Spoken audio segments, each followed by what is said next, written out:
vraiment du travail manuel. Ça, aucune machine va pouvoir vous le faire. Ça va être vraiment du travail en fonction de la demande de la clientèle. L'artisanat tient la route. C'est justement des choses qu'on ne va pas trouver ailleurs. On va demander à un artisan. Je m'appelle Nicolas, on se situe dans la rue de la Fontaine à Joinville. J'ai démarré tout simplement par un CAP de pâtissier, puis j'ai continué sur une mention complémentaire, puis un CAP de chocolatier pour finir un BTM niveau bac. J'ai décidé de m'installer, de reprendre en fait mon ancien employeur qui prenait sa retraite. Ce qui va différencier en fait au niveau d'un chocolat d'ici artisanal par rapport à une grande surface, déjà nous c'est pur beurre de cacao. Ça va être vraiment la graisse vraiment du chocolat. On va pas le remplacer par une autre matière grasse moins chère.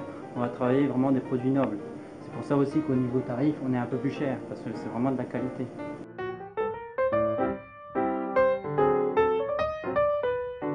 Alors, au niveau de pâtisserie, c'est pareil, on va prendre de la matière première assez chère, c'est sûr, parce qu'on va rechercher le goût, la qualité. C'est vrai qu'on ne va pas travailler des bas de gamme pour retrouver la même chose qu'en grande surface. Alors, différents produits, ça va être plus en période de fête, ça va être plus des petits montages, ça va être des petites choses qu'on ne va pas trouver ailleurs.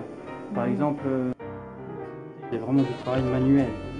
Ça, aucune machine va pouvoir vous le faire. Ça va être vraiment du travail en fonction de la demande de la clientèle. Il vaut mieux faire travailler les petits artisans, les petits commerçants que vouloir forcément, bon, bien sûr qu'il en faut des grandes surfaces, c'est sûr, mais au moins vous allez être sûr que chez l'artisanat ça va être du bon produit. Il y a un savoir-faire en haute main qui doit être mis en valeur. Voilà, tout à fait.